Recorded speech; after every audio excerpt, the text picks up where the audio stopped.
Hi guys, today I want to talk about something people ask me almost every day when they want tips about brewing pour-over filtered coffee at home. And the question is, when should I pour the water in the coffee bed if I'm brewing with pulses?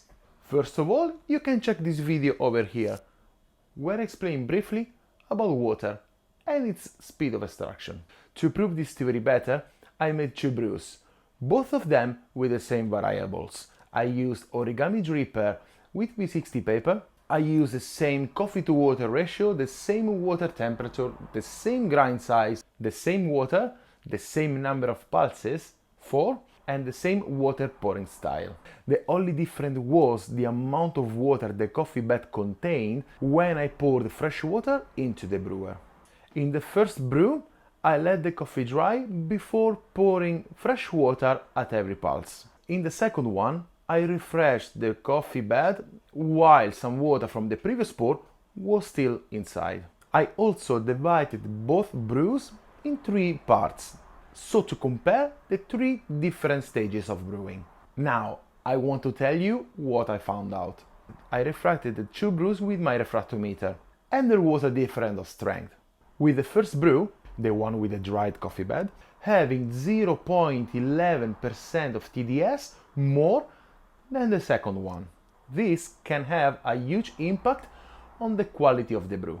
And I got more explanation when I went to taste the 3 different stages of the brew. The third and the last part of the first brew was pure bitterness. I didn't find any sweetness or acidity because they were extracted in the first 2 parts. Later, I mixed the first 2 parts together by passing them with fresh water to drop the strength, and it was delicious.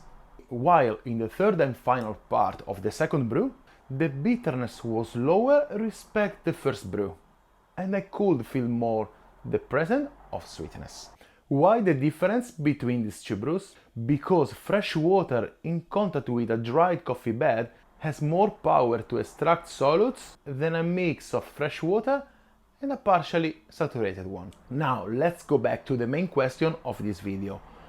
When should I pour the water in the coffee bed if I'm brewing with pulses? If you like to brew pour over with pulses, I suggest you to play with the level of water of the coffee bed. Let me explain better. For example, what I do in a 12 grams of coffee to 200 grams of water ratio is I divide the brewing in 4 pours. First one, the pre-wetting. I pour 50 grams of water, I give it a spin, making sure all the coffee is wet at the same time, very important for the uniformity of extraction. Second one, after the blooming phase, 50 grams of water in 8 seconds. Wait until the bed is almost dry and then go for the third pour, 50 grams of water, also in 8 seconds. Now, the important part. After the third pour, wait a few seconds and then start gently to pour the remaining 50 grams of water in 12-15 seconds without creating lots of agitation. Here, the water in part saturated from the previous pour, together with the reduce of the turbulence from the fourth, decrease the speed of extraction of the water, giving less bitterness in your cup. So guys, if you want to have fun at home, brew your favorite coffee with your favorite brewing method, with your favorite recipe.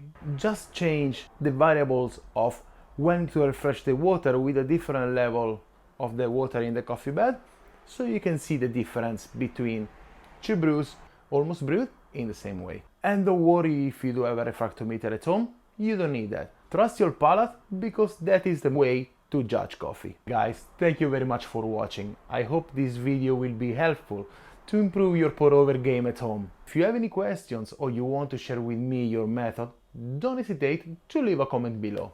And if, like me, you are passionate about coffee, don't forget to subscribe to my channel. Ciao!